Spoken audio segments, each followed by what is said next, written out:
I am DK, and here with me is Sam.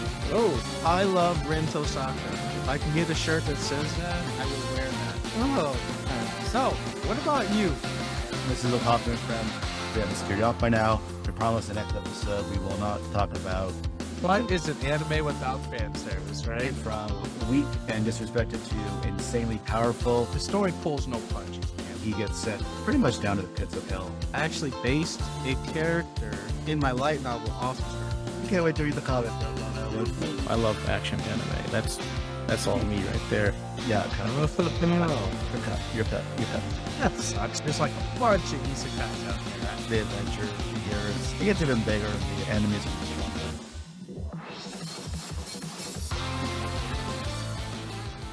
Hey everyone, welcome back to Otaku and Friends. I'm DK, here with my co-host Song, and today we're diving into anime moments that gave us chills or made us cry. Yep, the moments that remind us why we love anime. So let's dive in. Start us off, Song. For me, these moments left a mark because of the emotions that they brought out or how they changed the story forever. My first one is Naruto versus Sasuke at the Valley of the End. Song, what made this fight so memorable for you? Was it the stakes or the emotional weight between the two characters? For me, it was definitely the emotional weight between the two characters because you have Naruto and Sasuke who didn't really get along at first, but then they became friends. And it was kind of weird because like they didn't really show it, but Sasuke did care about Naruto. Even though they had a rivalry, they really did care about each other. And then this last fight really kind of set the tone for what the whole season was about, or for the whole Naruto. Wow.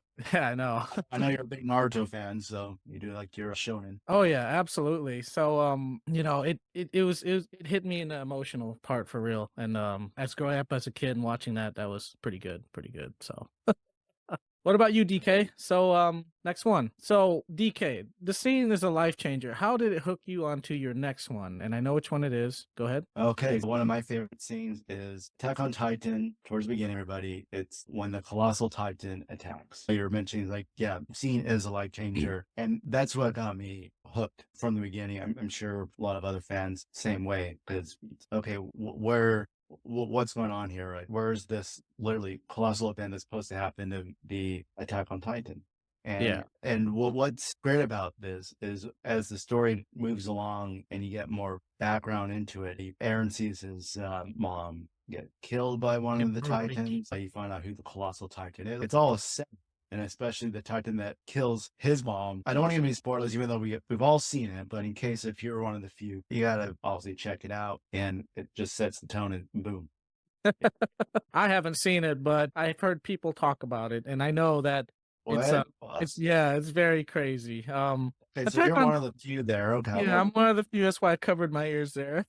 Okay, I'll wait till after the episode and run it for you. All right, thank you so much. But so move on to our next favorite, Yuji and Shana's kiss from Shakugan no Shana. So, Sam, how did this moment affect your view of the series as a whole? Wow. I mean, I was hoping that would happen, but I remember watching this whole thing and I'm just like, oh God, like it's just gone off the rails. And finally at this final moment where Yuji and Shana finally kissed, because throughout the entire time, they did have feelings for each other. It's just the way Yuji kind of went about it. He was just kind of like, no, I have to do this. And then you realize what he's doing, in terms of like with the denizens and trying to create a world for the called Xanadu, that he was doing this all for Shana, really. And and then it just affected my whole view on the whole series. Like, oh, this thing is all about love, which is crazy, Yeah, pretty good. So that was mine. So your next one, DK, was Vegeta's final atonement. So DK,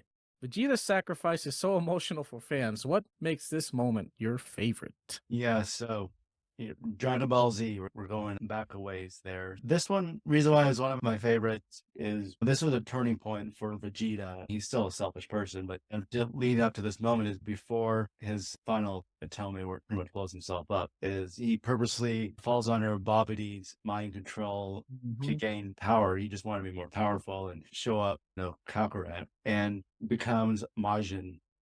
Vegeta. Majin Vegeta.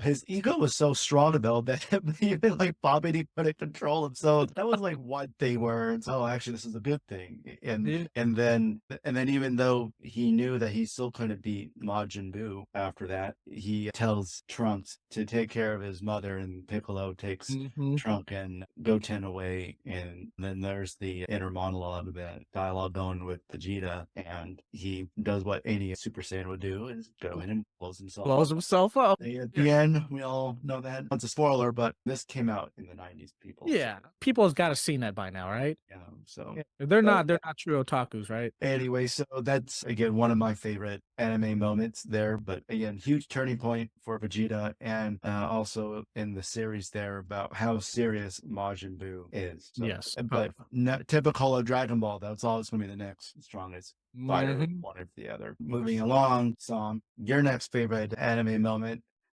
Clannad, Ushio, and the scene hits hard emotionally with Ushio dying in Tomoya's arms. Do you think that this is one of the saddest moments in anime history? Oh my God, yes. Oh man. If you okay, this one, okay, I'm just for the viewers, yes, you can say what you want. I cried in this one, okay? I actually cried because it was so emotional. It was so sad. Yeah, I was crybaby Sam, yes. But it was definitely one of the saddest moments in anime history. Just, after Tomiya losing, his wife, and then like now him losing his daughter, it was just really, really sad watching her just fall like that and succumbing to her illness. And for me, I have a daughter myself, and man, just watching it again really hit home. There is a happy ending in this though. So, but I'm not gonna. I mean, this is an old one. So if you guys haven't seen this, what are you doing? Everybody knows Clannad, right? It's not as old as Dragon Ball Z, but no, it is a good series, everybody. So please check it out. Yeah, absolutely. So, DK, I know your next one was a pretty good one too. All Might versus All for One My Hero Academia. So, DK, how did All Might's final fight impact your appreciation for My Hero Academia and its themes for its heroism? I'll be honest, this was the peak or the climax for me in My Hero Academia. I know there's a lot more story that goes on with the manga, with the anime series as well. This is the turning point right here. Is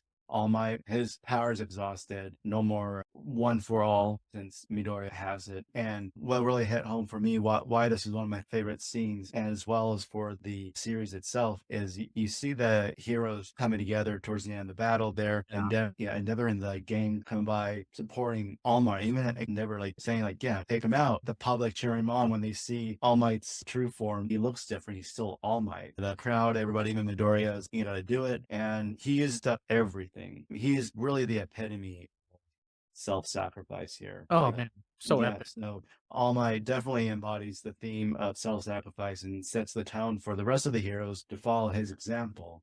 More so is everybody knows this. The rest of the heroes know this. Now that All Might even endeavors, okay, now I got to step up. It's a moment that he's always wanted, but now it's like, these are some pretty big shoes to fill. And then we see later on in the series when All for One escapes, but there's no All Might now. And it purposely happened that way to go ahead and build the story. Exactly. If All Might was always around. Oh, yeah, one of my favorite anime scenes, especially the lines with All Might. And That was truly epic. Yes. Now it's your turn. Oh, Actually, it is your turn. So it is my turn. Some next favorite scene: Goku gets blown up and Namek, planet Namek. DBZ has so many epic moments. Why does this Goku moment stand out for you the most? So, Oh man. So this one stood out to me the most just because it was like my actual like first time like so Goku gets all built up. He gets Super Saiyan for the first time. He avenges Krillin and all of his other compadres that died. And he even tried to give Frieza a chance. And he ends up killing Frieza too. But man, I really thought this was it for Goku. When Namek blew up, I was like, he's gone. You can't save him because you have to have the Dragon Balls on that planet to revive him back. Well, if the planet's gone, you can't bring him back. You can't even use the Earth Dragon Balls to bring him back. So for me, I thought that was it. And as a little kid watching it, I was just like, no, Goku. It was definitely one of the most epic moments that I've ever seen. And just watching like all the other characters like Yamcha and all them just like freaking out. They're like, oh no, if he dies, like this is it. There will be no more Goku, So that's how I thought my mindset was when I saw that. I was just like, oh no. Like Goku's gone. everybody else out there, including myself, that was just the one of handful of times that Goku Yeah, that's true. Yeah, because he dies a lot, and luckily, would be cool if we had Dragon Balls, right?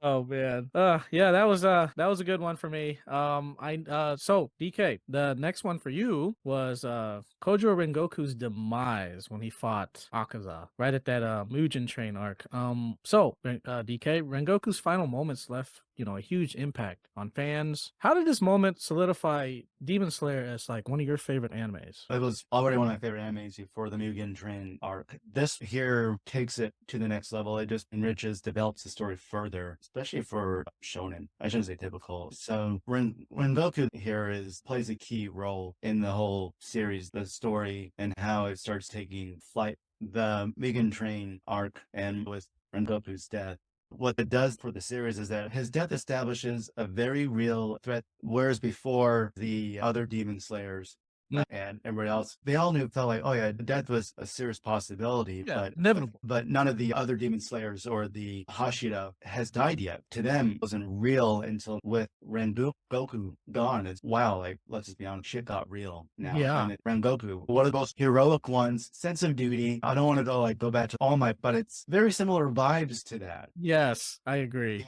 He wasn't one of those asshole Hashira that was just with Tanjiro and everything talking down to them. He was a sense of duty. It's like, hey, let's just all do this together. Our enemies are the demons here. And to me, I think that's what makes it so memorable. Oh, absolutely. Using the word epic here. And from here on out, what Demon Slayer is, what's funny is that for me is this has like a higher death count for main characters or good guys than It definitely does. so it just the ball starts rolling here. And I think that Rengoku, that's how he plays a key role in this. His death actually has a huge meaning, more meaning than I believe if he would have defeated Akaza. His death had more meaning. It forces the rest of the Hashira to mature suddenly as they realize the extent of the dangers they face. Yep, they're like, hey, shit just got real.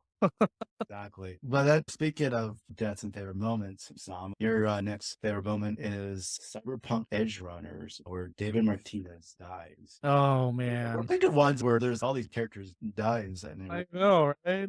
What is wrong with us? Yeah. So Sam, Cyberpunk isn't just about action. It's a tragedy too. So how did David's death impact you? Oh my gosh. Watching Cyberpunk, just giving it a shot, I was just like, wow, like, okay, so David really pretty much comes from like just a really tragic background. His mom dies and, he pretty much is just like on his own. And then he finds these people who are AKA Edgerunners and, him going through the process of like, with these, I guess you would call them criminals, growing up with them and finally meeting Lucy, his love interest in this, he develops and he becomes a pretty powerful character. What sucks, I mean, this one was kind of like Demon Slayer. A lot of the characters cast kind of rolls off one at a time. And I feel like, at the end where David does as much as he can to take down like the evil organization, and he ends up getting killed by like the most powerful android in Cyberpunk. That one was just like, dude, like, no, because the personal development between him and Lucy was shown throughout the entire season. They even promised each other that he was going to take her to the moon, they're going to go together and stuff like that. So when he died, and right at the end, Lucy made it to the moon, but she was by herself, I was just like, oh, no. I felt so bad. It was just one of those tear-jerking animes. It was an ending that I was not expecting, and it's extremely sad. I really hope they do find a way to bring David back and have like a season 2 for it. But oh my goodness, that one, when I saw that, after David just putting up his best of a fight as he could against the android, he just dies. Just boom. So sad, man. So sad. All right. So DK, your next one is also Demon Slayer. It's Tengen and Tanjiro versus Gyotaro, the Upper Moon. So DK, this battle was a masterpiece, and I agree with it. Of the animation and storytelling, like, how did it keep you on the edge of your seat? Because I know it kept me on the edge of my seat for sure. I'm not sure if you ever read the manga. Fight scene's pretty epic there as well. And studio's like, you know what? We're just going to go over budget. We're just going to go ahead and give it the time, the animation, the effects it deserves. And so the fights, obviously, it's intense and brutal nature, showcasing the combined skills of both Tengen and Tanjiro. Tengen, the sound Hashira, and ninja, everything, speed. And what makes this even more badass is, before that final moment, as they're battling, Gyotaro poisons Tengen, right? His left arm had his forearm, and Tengen, like the badass he is, slices off, cuts off his left arm. He loses his eye too, in his left eye, cost with pinning down Gyotaro, and the fight just continues, right? So he's pretty much fighting one eye, one arm, and holding his own, and Holding push his back own against the Gyotaro. upper. And Yeah. Tanjiro's able to come in and save the day with just beheading Gyotaro and Daki. Well, I gotta say is just the fight, both of them, the demon slayers here, Tanjiro, Tengen, up against a formidable upper moon demon. And then Tengen, he has to retire after that too, you know? He does. And again, this Yeah, he goes just back with retires. the whole series, you know, with it being a shonen series, is that Tengen didn't end up dying. He's just out now. Mm-hmm. You know, there's no more battles to train some of the other cadets, but that's it. So they lose another Hashira. Yeah, just like that. Lost his eye and his arm. And I think this is where Tanjiro and Gain really start seeing that we have to step up and get stronger, contribute more. Anyway, so that's our favorite anime scenes, our top 5 anime moments. Everybody, thanks for joining us as we otaku'd out about our favorites. We love to hear yours, so please leave your comments and feedback below. Also, visit us and become our friend at otakuandfriends.com. And while you're at it, please subscribe and follow to our podcast to keep the conversation going. Also, subscribe and listen to Otaku and Friends podcast on YouTube or Spotify. And don't forget to follow us on Instagram. Also, don't forget, Otaku and Friends, we're all little otaku at heart, so come be our friend. Peace.